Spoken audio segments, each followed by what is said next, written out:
No vamos a hacer una de esas solemnes presentaciones de libro, etcétera. Más bien él, como buen pedagogo, lo que me sugirió es que le gustaría más bien el feedback con ustedes acerca de lo que él propone.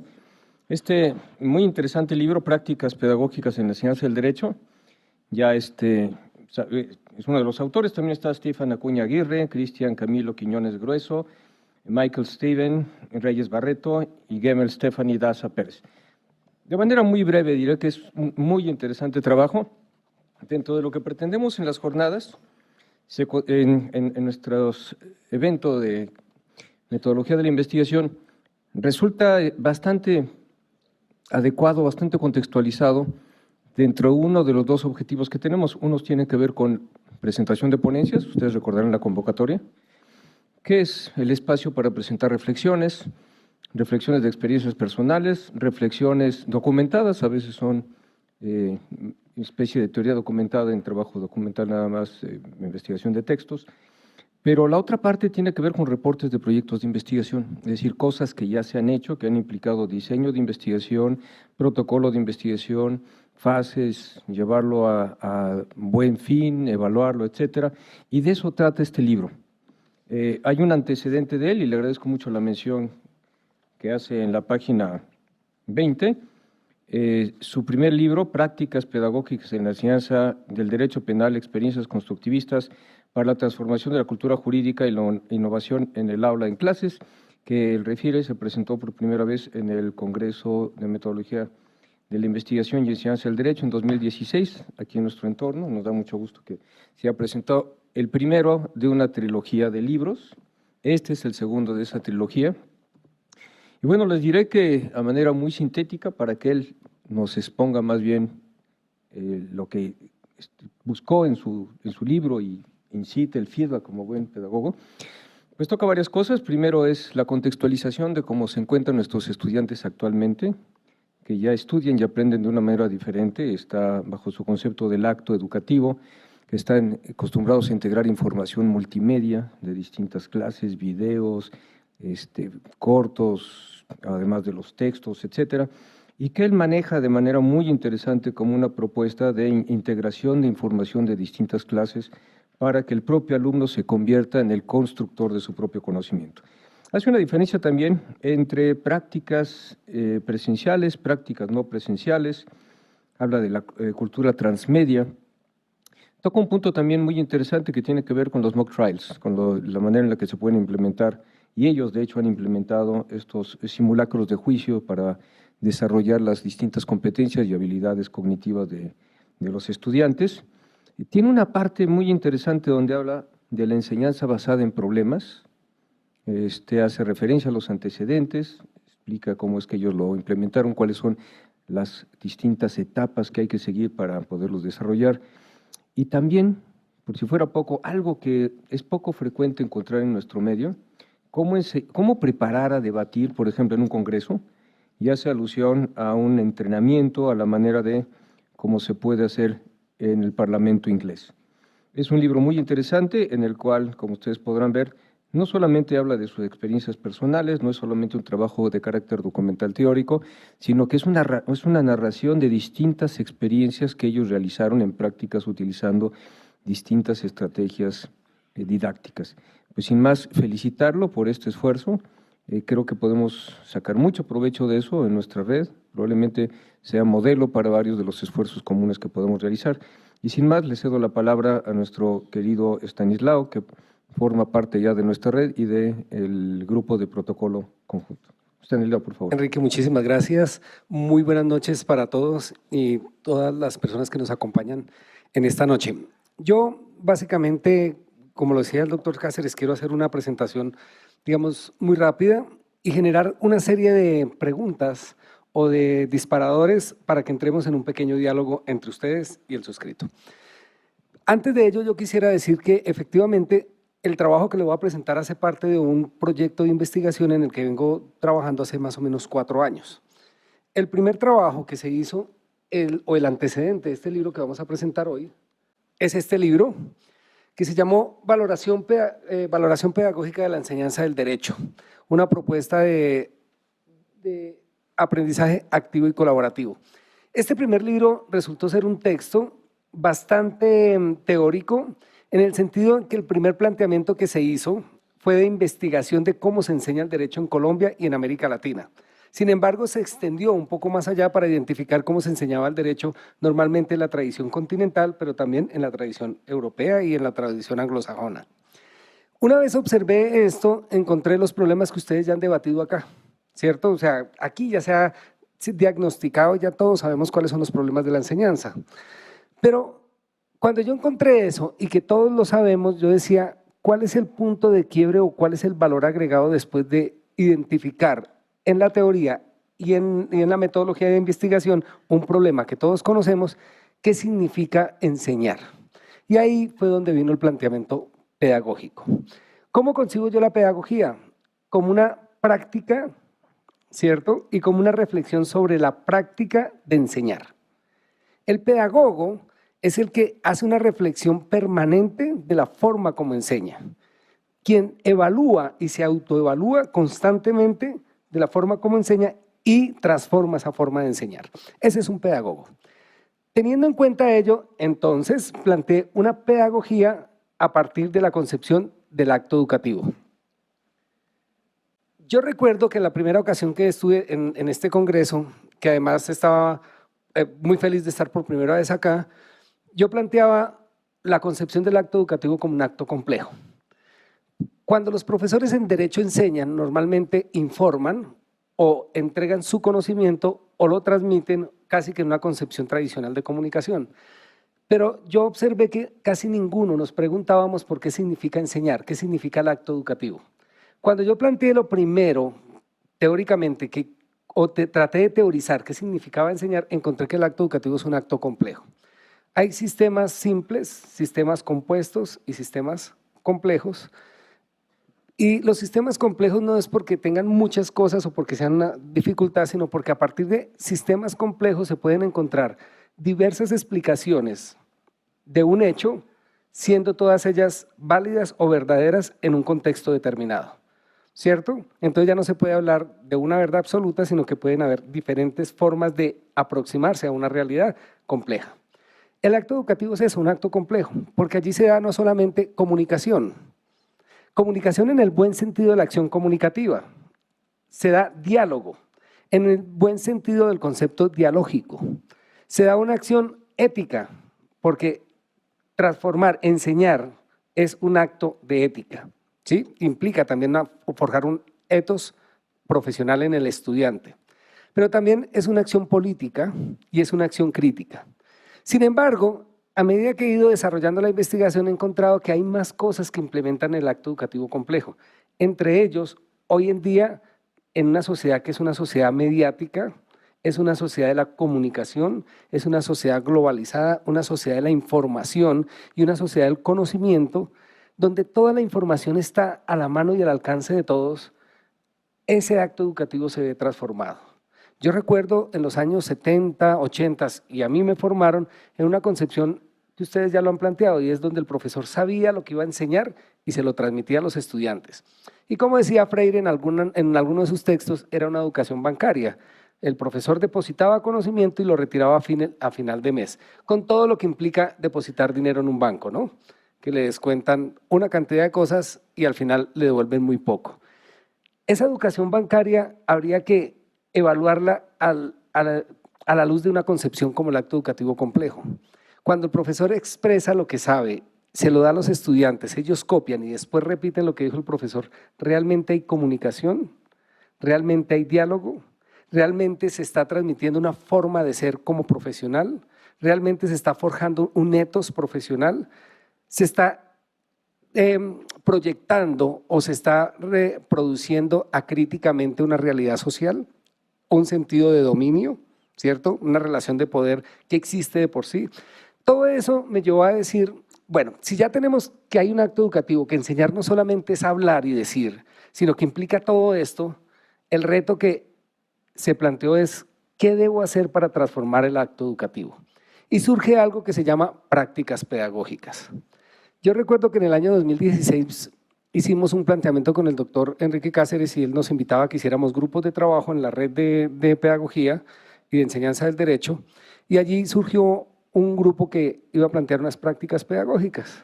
Yo hacía parte o hago parte de este grupo de la red que lidera el doctor Cáceres, y allí nos planteamos con personas de diferentes países, que algunos de ustedes están acá, construir prácticas pedagógicas para transformar la enseñanza del derecho. Y ahí viene entonces el planteamiento del segundo texto de este texto. Este texto tiene varias virtudes.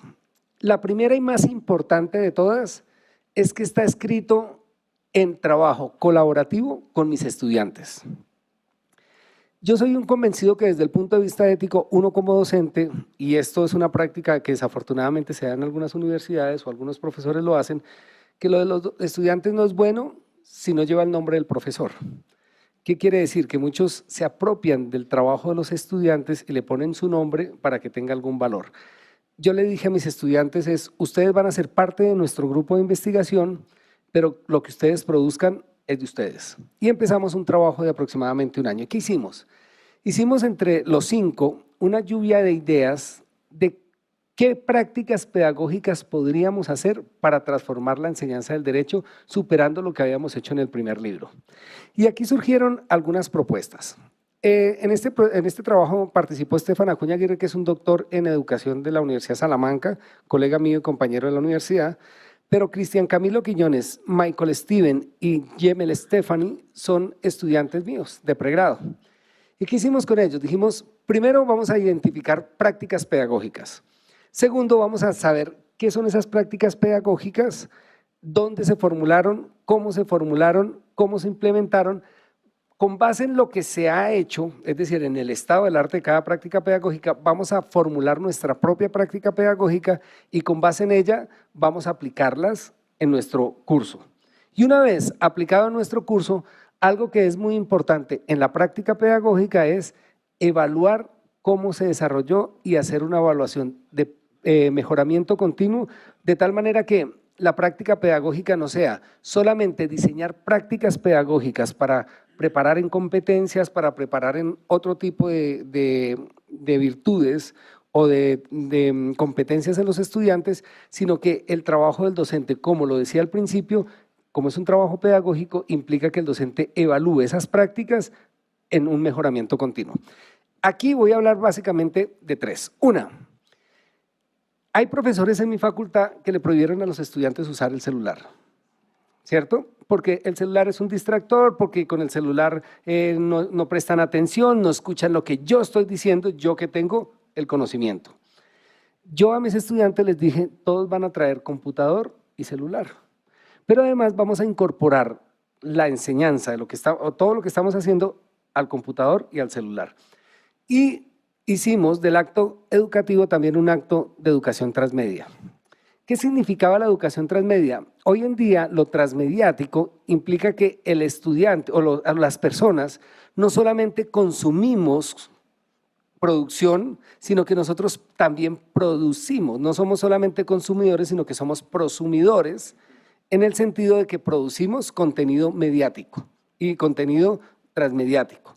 Entonces yo lo que les planteo a los estudiantes es cada uno o en grupos va a trabajar en un problema y me va a construir cualquier tipo de herramienta didáctica que le permita interactuar con la sociedad para mostrar una realidad. Alguien me dijo, yo quiero trabajar la función de la pena. Perfecto. Alguien dijo, yo quiero trabajar el tema de los esquemas del delito. Alguien dijo, yo quiero trabajar otro tema. Y cada uno podría hacer con cualquier herramienta tecnológica y cualquier tipo de aplicación tecnológica crear un contenido. Ese contenido después lo subimos a las redes sociales. Pero, ¿qué era lo interesante de este proceso? Que los estudiantes de otros grupos podían retroalimentar lo que habían hecho los primeros, pero además la gente en sociedad empezaba a plantearle a los estudiantes sus preguntas sobre lo que estaban viendo. Entonces empezaban a darse, por ejemplo, el ciudadano que llegaba y veía el video y decía, pero ¿cómo no? Si debería haber cadena perpetua para estos tipos que son unos delincuentes peligrosísimos, que yo creo que eso es un fenómeno a nivel latinoamericano, ¿no? Y entonces mis estudiantes respondían desde una concepción académica y de formación a la persona diciéndole, mire, pero usted ha reflexionado sobre esto, y empezó entonces a generarse como un movimiento mediático en el cual iba creciendo la interacción de los estudiantes entre ellos y los estudiantes en sociedad. Y el ejercicio fue bien simpático porque nos permitió tener en cuenta, por ejemplo, estadísticas como estas. En una semana, en menos de una semana, 900 personas alcanzadas, las estadísticas del video, la gente los veía, la gente interactuaba, pero también los estudiantes proponían, discutían o corregían a sus compañeros. Entonces, el ejercicio transmediático fue muy interesante porque nos permitió que los estudiantes crearan contenido, subieran contenido a las redes, pero además participaran socialmente con la producción y el conocimiento. Bien, una segunda práctica que me parece que no se ha hablado mucho acá, aunque hoy lo dijeron en una de las conferencias y el día también de ayer alguien lo comentó, fue el aula invertida. Yo recuerdo que aquí en ese seminario del 2015, uno de nuestros ponentes me dijo en la mesa, dijo, no, haga lo que quiera, haga todo lo que quiera, pero no haga aula invertida porque eso es reemplazar al profesor. Y mire que en el aula invertida ha sido uno de los ejercicios más interesantes por varias cosas. La primera es, en esta imagen, ustedes ven al suscrito, un poco más joven ahí, hablando de un tema de clase. Pero también pueden ver por acá a un profesor que es Zaffaroni y por ahí abajo estaba un profesor que es Jacobs. En internet hoy en día se encuentra de todo y hoy lo decía alguien, pero uno como docente puede identificar cuál es el criterio de selección de contenido que le sirva al estudiante. Yo iba a hablar de un tema que es imputación objetiva en materia penal y yo les puedo poner una lectura y llegar al salón y contarles la lectura, que es lo tradicional. ¿Qué hice? En esa oportunidad encontré 3 videos, uno del propio Gunther Jacobs, explicando qué es imputación objetiva, otro video de un profesor español que es excelente en tema de imputación objetiva, además discípulo de Claude Roxin, y otra de un profesor colombiano en el que en una hora explicaba qué era la imputación objetiva. Los 3 videos en total hacían 1 hora y 50 minutos, es decir, 2 horas de trabajo académico. Le digo yo a mis estudiantes, ustedes para la próxima sesión van a ver la clase en su casa y van a ver clase nada más ni nada menos que con Jacobs, con Roxin y con Nodier Agudelo. Ahí van los links y les mandé los videos. A la siguiente clase, los estudiantes han llegado con la clase conceptual, con la clase magistral, con el conocimiento y cuando llegan yo les planteo un caso. Acá está este caso. ¿Y con qué lo vamos a resolver? Con los conceptos que ustedes vieron en el video. ¿Qué dijo Jacobs que era el aumento del riesgo? ¿Cuál es el riesgo jurídicamente desaprobado? ¿Se le puede imputar objetivamente el resultado lesivo de este caso a esta persona? Profe, pero es que eso no lo hemos visto. Sí, ya lo han visto. Lo vieron con Jacobs y lo vieron con Roxin. Ahora vamos a discutirlo acá en clase. Claro, ahí la concepción cambia totalmente. Porque cuando yo llego y les planteo un caso a los estudiantes y ellos ya tienen un tema que han anotado, que han visto, como si lo hubieran visto en clase, estamos avanzando muchísimo porque en el modelo contrario ellos van a clase, copian y se olvidan del tema hasta el examen final. Aquí lo han visto en su casa y cuando llegan al salón de clases llegan a discutir con alguien que es experto en la materia y los guía en la construcción de la solución del caso que les está planteando. En alguna oportunidad un profesor me decía, yo no me pongo con tanto, profesor Escalante, yo les pongo un tallercito y mando a mi monitor. Y entonces el planteamiento que yo le hacía es, profesor, tal vez usted no ha comprendido la importancia del docente y del rol del docente en un modelo de educación contemporáneo. Porque el docente ya no es el que da un conocimiento conceptual y usted repítame lo que yo le dije, sino es, ¿usted por qué llega a esa conclusión? Pero además usted consideró tal variable que está en el video. ¿Quién quiere analizar lo que acaba de decir su colega, pero teniendo en cuenta esa variable que él no tuvo en cuenta? Y los estudiantes empiezan a forjar un criterio, a forjar una forma de toma de decisiones. Esa fue mi segunda práctica. La tercera práctica es una práctica de la cual yo me siento muy feliz, porque es una práctica con la cual he aprendido muchísimo, pero además mis estudiantes se han vuelto supremamente internacionales. Y es el mood o los juicios simulados. Al inicio del semestre decidí entregarles un video y para los videos o para los casos he utilizado especialmente películas o capítulos específicos de series de Netflix. Ellos todos ven series, todos hacen maratones, entonces yo les digo, van a ver tal capítulo de tal serie. Y hay un mundo de cosas allí importante. Ellos ven, y en grupos, más o menos lo que explicaba una de las ponentes en una de las sesiones anteriores, cada uno en grupos va a asumir un rol, pero los estudiantes tienen que, lo primero, después de asignarles las consignas, asignarles los roles y el problema, tienen que construir un memorial. Después de que yo les evalúo el memorial y se los devuelvo, ellos tienen que prepararse oralmente durante todo el semestre para llegar al final del semestre a hacer una audiencia de juicio oral en el cual debaten el problema planteado. Uno podría decir que, claro, esto es un ejercicio que requiere mucha dedicación por parte del profesor porque tiene que valorar sus memoriales, tiene que ser la guía, pero además tiene que enseñarles técnicas de oralidad. En este trabajo yo siempre me apoyo en estudiantes que han estado antes o con mi monitor. ¿Qué ha sido, digamos, lo bonito de este ejercicio? Lo primero es que los estudiantes se ven por primera vez enfrentados al ejercicio de la profesión, porque son estudiantes de 16, 17 años, en tercera matrícula, que en Colombia es el segundo año, la mitad del segundo año, o sea, es tercer semestre, y se ven por primera vez enfrentados. Y yo nunca les digo cómo van. Y cuando llegan como abogados y asumen el rol. Cuando digo como abogados es que han asumido el etos del abogado. Entonces llegan muy bien presentados, llegan bien puestos, súper serios, organizados, tienen la mesa organizada, todo, y hacen unos debates orales que a veces a mí, sinceramente, me sorprenden.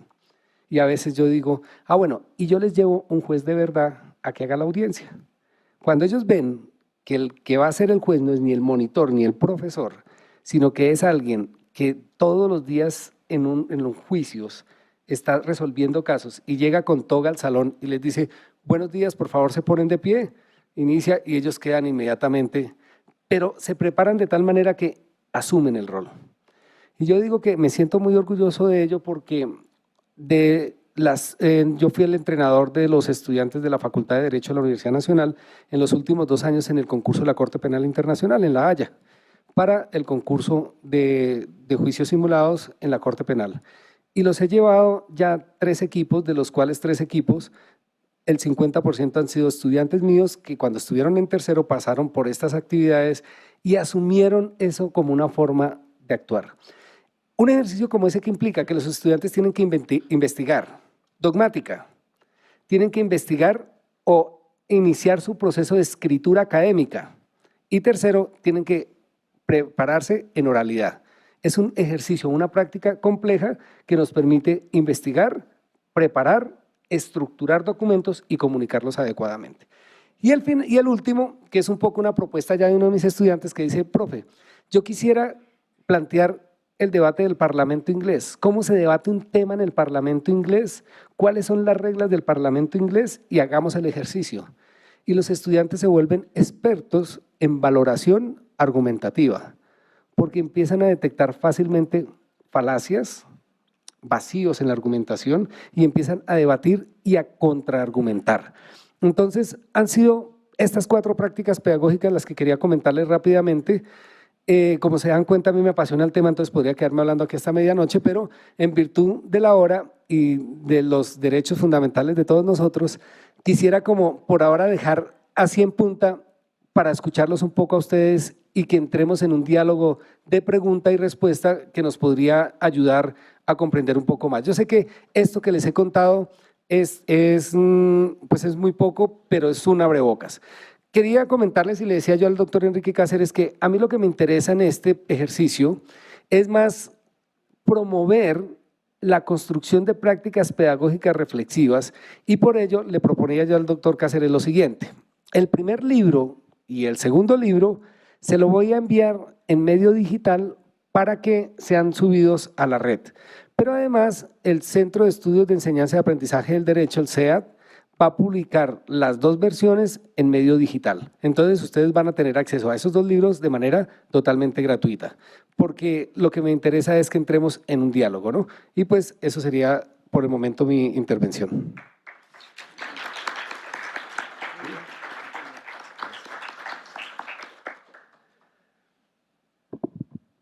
Ya sabemos que están cansaditos, pero… Bueno, ¿se animan a que conversemos un momento? ¿Quién quiere iniciar? ¿Eh? Muchas gracias. A ver si no me odian porque ya se quieren ir, pero… Oye, pues primero que nada te felicito y la verdad es que el esquema del acto educativo como acto complejo está bien completo. Tal vez ahí nada más sí habría que poner lo emocional porque también ahí está, digo, lo político y lo emocional van de la mano, ¿no? Este juego de poder, estas luchas creo que tienen mucho que ver, ¿no? Entonces ahí tal vez nada más habría que ponerlo exprofeso, ¿no? Y de las 4 prácticas, creo que la pregunta sería, ¿cómo vas evaluando el impacto? Si vas haciendo ahí Monkey Survive o vas también, porque esa parte es muy buena. Yo creo que lleva bastante tiempo la evaluación. O sea, cada paso que vas dando, si no lo vas rebotando, tú te crees tus cosas y te engolosinas y de repente dices, soy el mejor profesor porque traigo en la chistera 80 cosas, ¿no? Y cuando vienen de malas les pongo esto y cuando no, pero creo que la parte de la evaluación es muy importante y toma mucho tiempo. Entonces, solamente una reflexión al respecto y muchas gracias porque coincido con muchas cosas y la verdad se nota tu pasión y tu entrega por el acompañamiento, porque finalmente es un acto de generosidad, sales de tu egoísmo y ves cómo lograr ese enganche, ¿no? Muchas gracias. Muchísimas gracias por esas palabras tan generosas. Bueno, ahí hay dos cosas. Una, yo estoy planteando en los dos textos una concepción sobre los constructivismos. Entonces yo les digo, mire, hay un constructivismo individual, un constructivismo interpersonal, hay un constructivismo social. Cuando yo hablo de esos constructivismos, ustedes lo ven alrededor, dice colaborativo, personal, social y transmediático. Cuando yo hablo del constructivismo, yo lo que planteo como etos pedagógico es que el docente tiene que quitarse digamos que tiene que quitarse encima dos vestidos o dos capas o dos túnicas. La del que lo sabe todo y segundo, bueno, y el ego, obviamente, el que lo sabe todo y segundo, lo más importante es que es el que va a evaluar al otro. ¿Por qué? Porque cuando yo planteo un constructivismo en pedagogía, estoy dándole el rol al estudiante también para que construya su propia forma de aprender, de conocer y de construir conocimiento. Cuando yo empiezo a forjar un etos así y desde una perspectiva ética, yo también tengo que darle la concepción al estudiante y la capacidad reflexiva de su propio proceso de evaluación. Y esto es revolucionario. ¿Por qué? Porque ya no se trata de que yo evalúo la audiencia y digo, usted lo hizo muy bien, usted lo hizo muy mal y le pongo 3, 5 y 1, sino lo que le digo es, ¿qué fue lo que hizo que usted fallara en tal hecho en esta audiencia? Y entonces el estudiante dice, no, mire, profesor, la verdad es que yo no la preparé bien. Y me pasó esto y esto y esto y esto. Y yo, ¿cuánto crees que te mereces? Dice, 3,5. Muchas gracias. ¿Pero por qué? Porque es que cuando yo le digo al estudiante, usted tiene capacidad de creación de conocimiento, lo estoy empoderando a él de su propio proceso de formación. Y por eso ese proceso debe ser reflexivo. Cuando yo decía que la práctica pedagógica es una práctica pedagógica del docente, todos los días se evalúa qué hizo y cómo lo hizo, también es una práctica pedagógica del estudiante. Si se quiere, es una práctica metacognitiva y es ¿qué aprendí? ¿Cómo lo aprendí? ¿Y cómo puedo mejorar lo que aprendí? Cuando el estudiante empieza a preguntarse por eso, empieza a tener una actitud que uno podría llamar de autonomía moral para hacer su propio proceso de evaluación. Claro, alguien me decía un día, profe, ¿y usted no es muy ingenuo en pensar que todos los muchachos se van a pasar o no van a pasar? Y le digo, no.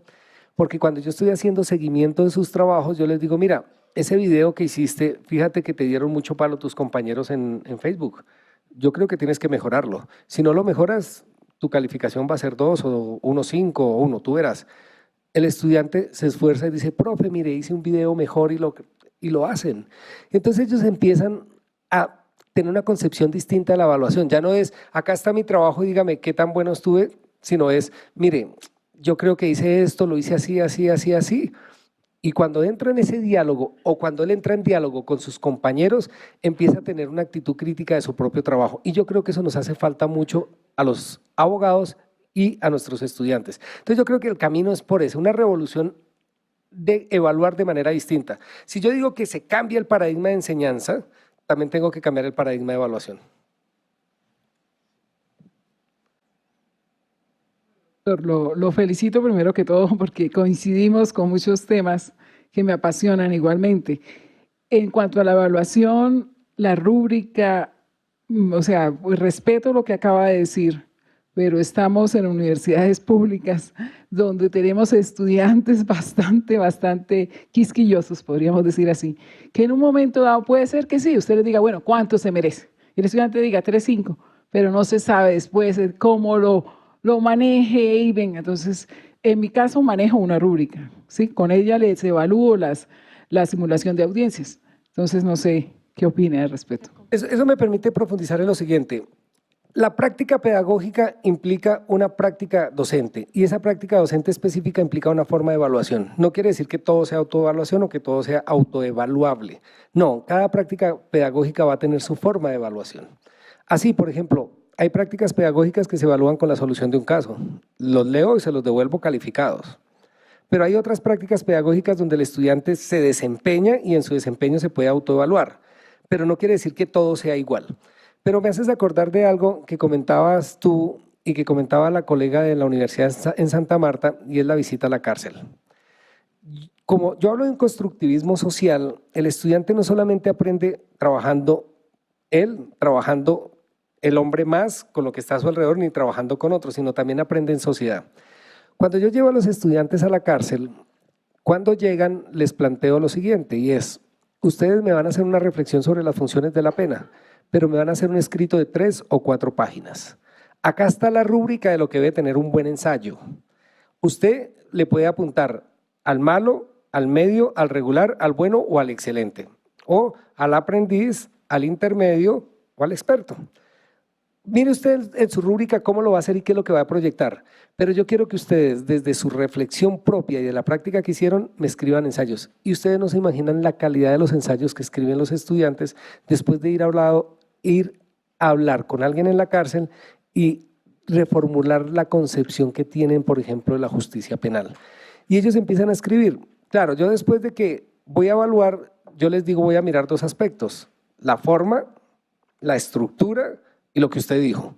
La forma y la estructura se la di en una rúbrica antes de que usted presentara el ensayo, porque no le puedo decir, le bajé 0.5 porque no le puso título, porque en la rúbrica dice título, el título refleja el contenido de la presentación del ensayo que va a hacer. Bueno, cuando yo le digo a los estudiantes también, yo les voy a evaluar con esto, y esto es lo que voy a tener en cuenta, empiezo a generar en ellos una conciencia también de prepararse para lo que van a ser evaluados, y es un tema de transparencia. Si yo soy transparente con ellos y les digo, les voy a evaluar esto, esto y esto, y lo que quiero mirar es esto, háganlo, ellos empiezan a trabajar en un mejoramiento continuo.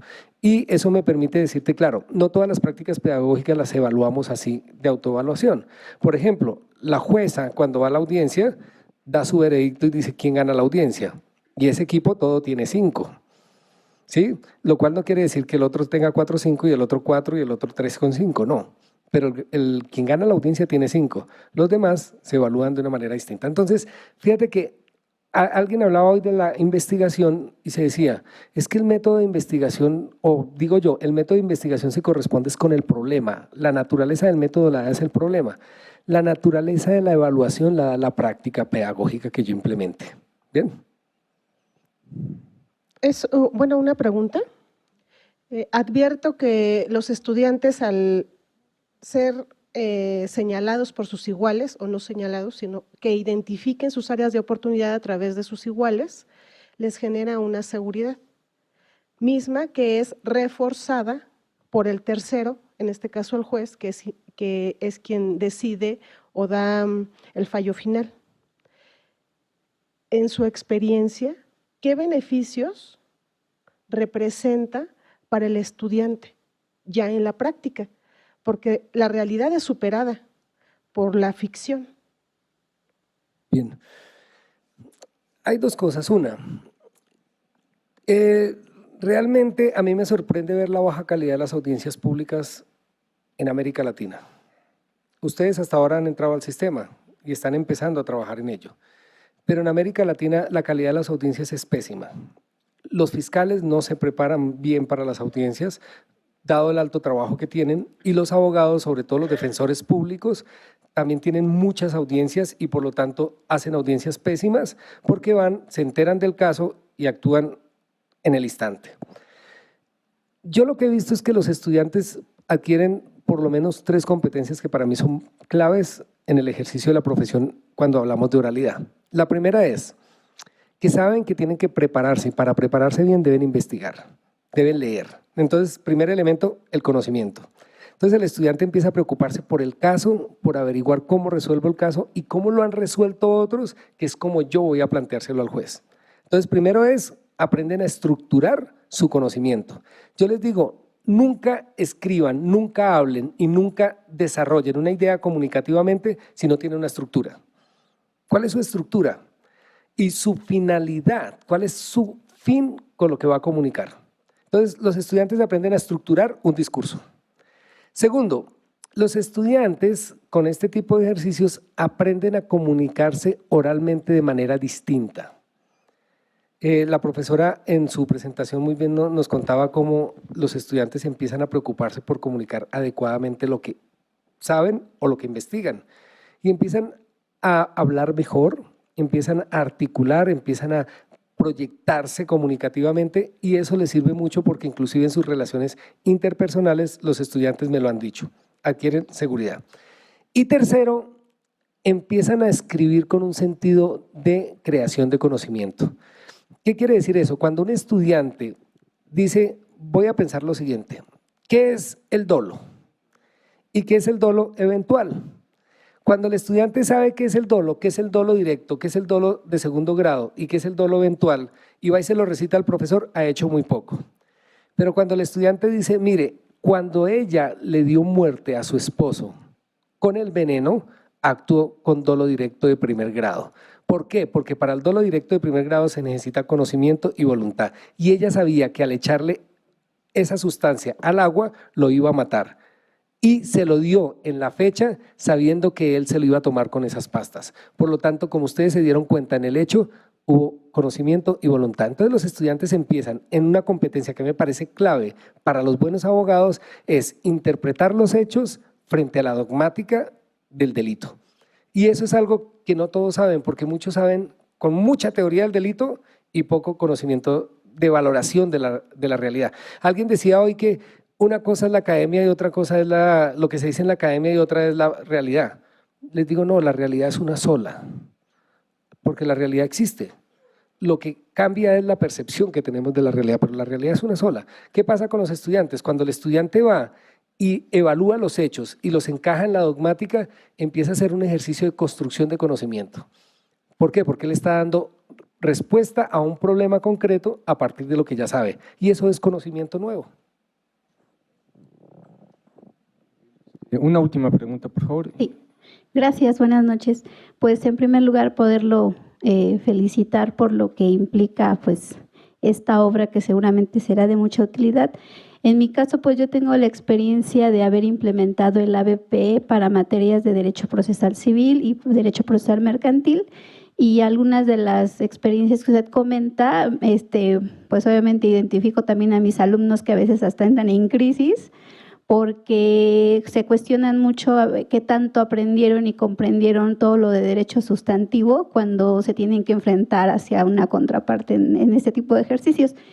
Mi pregunta va en el sentido como más práctico, porque precisamente implementar este tipo de metodologías consume muchísimo tiempo, por lo menos esa es mi experiencia, o sea, además de lo que es el tiempo en clase, para toda la preparación, las asesorías en lo individual, a veces en lo colectivo, lo que ellos también implica el que se pongan de acuerdo con sus demás compañeros para hacer la simulación de audiencias, y bueno, y todo lo que implica. Pero sobre todo la pregunta va más en el sentido de cómo resuelve usted la cuestión del tiempo y todo un plan de estudio, perdón, un programa de estudios con el que hay que cumplir, porque a final de cuentas pues el semestre tiene, bueno, en mi caso 80 horas y hay que estar, por el sistema en el que yo trabajo, haciendo evaluaciones, 3 evaluaciones y una evaluación global, y que al final, bueno, necesitamos plasmar una calificación, donde pues a mí me pasa comúnmente que no puedo agotar todo el programa de estudios y que pues sí quedan esos temas pues sin verse, aunque es muy gratificante todas las habilidades que ellos adquieren, pero que administrativamente también existe como esa otra parte, ¿no? De que no se agotó todo el temario y que finalmente también tenemos que responder por ese tipo de cuestiones administrativas. A ver, rápidamente la otra pregunta, por favor, de manera muy concreta. Que señala, ¿eso es la creación de conocimiento real? ¿O cuál es la creación de conocimiento? Porque hablaba de crear un conocimiento. Y en este caso a mí me llama la atención, o sea, que usted habla del acto educativo complejo. ¿El acto educativo complejo es encajar a la gente en una sola realidad o darle diversas perspectivas de esa realidad? Bien. Bueno, voy a dar una respuesta conjunta, pero claro, fíjense que el acto educativo complejo implica precisamente lo contrario, y es no encajar a la gente, porque lo que se busca es forjar una forma de ser y de conocer distinta al conocimiento bancario, dogmático o conceptual. Y es cómo a partir de un acto en el cual yo comunico, todos pueden tener una percepción distinta de una misma realidad, pero una percepción diferente, una interpretación diferente cada uno. Y aún así, yo no puedo pensar que todos aprendieron lo mismo, precisamente por la complejidad del acto educativo. Claro, en la cátedra tradicional yo sé que si digo que es un dolo y lo explico, todos tienen que decírmelo igual, pero aquí no, aquí lo que se busca es precisamente construir una forma distinta de interpretar, donde cada cual, a partir de su propio, digamos, de su propia forma de actuar y de conocer, empieza a darle respuestas digamos, a esos problemas, ¿cierto? Entonces, va mucho más allá y es por el contrario diferente a querer encasillar conceptualmente a todos o dogmáticamente. Y frente al tema de la evaluación y de lo que tú planteabas es, mire, esa es una de las grandes dificultades de estos planteamientos. Uno no puede hacer en 16 semanas 16 prácticas pedagógicas. Cuando yo planeo mi curso, digo, en este curso, ¿cuáles de toda esa caja de herramientas o esa batería de herramientas que tengo voy a utilizar para hacer mi curso? Y escojo 4 o 5 en todo el semestre, primer punto. Quiere decir que yo no es que cada clase llegue con una tarea distinta, porque los estudiantes también se cansan, los estudiantes también se ven abrumados, pero además no van a comprender qué es lo que quiere este profesor. Entonces yo priorizo 3 o 4 y se las explico desde el principio. Segundo, cuando yo evalúo, cuando yo tengo la práctica pedagógica, yo ya sé cómo voy a evaluar cada práctica de esas. Y ahí están los porcentajes de la asignatura. Por lo tanto, cada práctica pedagógica tiene un contenido fuerte. Y ahí viene otra ruptura en la enseñanza tradicional. A mí me dicen, usted tiene que dictar 22 temas en 16 semanas. Organícelos para dictarlos. Este es su programa, profesor. Usted tiene libertad de cátedra, libertad de pensamiento para que lo desarrolle. Cuando yo les planteo un caso a los estudiantes, muchos casos vienen con temas transversales y temas cruzados. Y fíjense que en una sola práctica yo puedo ver 2 o 3 temas perfectamente sin romper o dejar vacíos en el programa. Lo que uno tiene que hacer es planificar al inicio del semestre cuáles son las prácticas pedagógicas, cuál es el objetivo de cada práctica pedagógica y hacer nuestra propia tabla de variables para identificar esas prácticas, cuáles son los temas que se van a abordar. De tal manera que uno le dice a los estudiantes cuando van a iniciar la práctica, ustedes tienen que investigar sobre A, B y C porque eso está en ese caso. En esa audiencia ustedes tienen que ver X y Y tema porque eso está en ese caso. Entonces, ahí hay una concepción del docente donde él empieza a planificar mejor y a hacer gestión de conocimiento. Y esto viene aquí también aunado o se suma a otro elemento que es cómo gestiono yo mi conocimiento como docente. Entonces, ¿qué hago yo? Construyo un banco de prácticas. Cuando la evalúo y digo, esto me salió bien, la voy a volver a hacer, va para mi banco de gestión de conocimiento, porque cuando yo vaya a echar mano, ya está evaluada y ya sé cómo la voy a aplicar o cómo la voy a implementar. Entonces uno como profesor empieza a gestionar su propia conocimiento, a gestionar sus métodos, a gestionar sus herramientas y a tener su banco de casos, su banco de preguntas, su banco de prácticas. Para terminar, fíjense que podría decirles que esto implica también enamorar o conquistar o hacer que los estudiantes se enamoren de lo que están haciendo.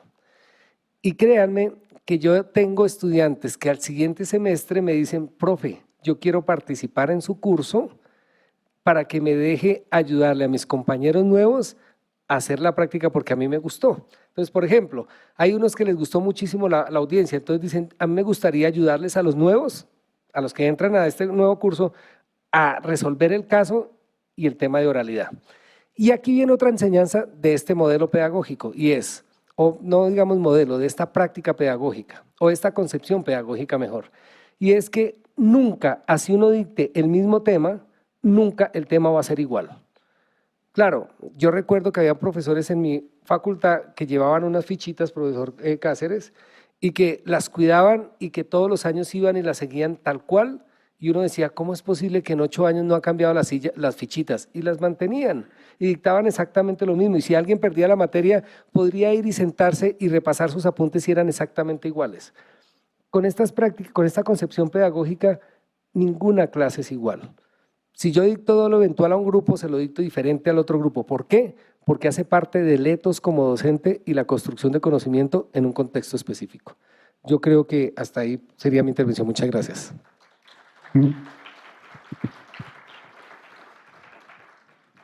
Bueno, último comentario, quizá no tan último. ¿Para dónde creo que tiene que, o me imagino que podría avanzar nuestra comunidad? Es muy curioso, tenemos educadores, tenemos pedagogos, tenemos gente con experiencia en la docencia, ¿y por qué no hacemos una red de training for trainers? Hay gente aquí que maneja muy bien TICs, tenemos toda una experiencia pedagógica y didáctica. ¿Por qué no generamos una red de retroalimentación en la que nos damos mini cursos acerca de lo que hemos estado probando en proyectos que son funcionales? Y eso lo montamos en la plataforma. Y para ser muy ejecutivo, pues ¿por qué no comprometimos a Stanislao y que nos prepare nuestro primer curso, por ejemplo, sobre aula invertida? ¿Qué les parece?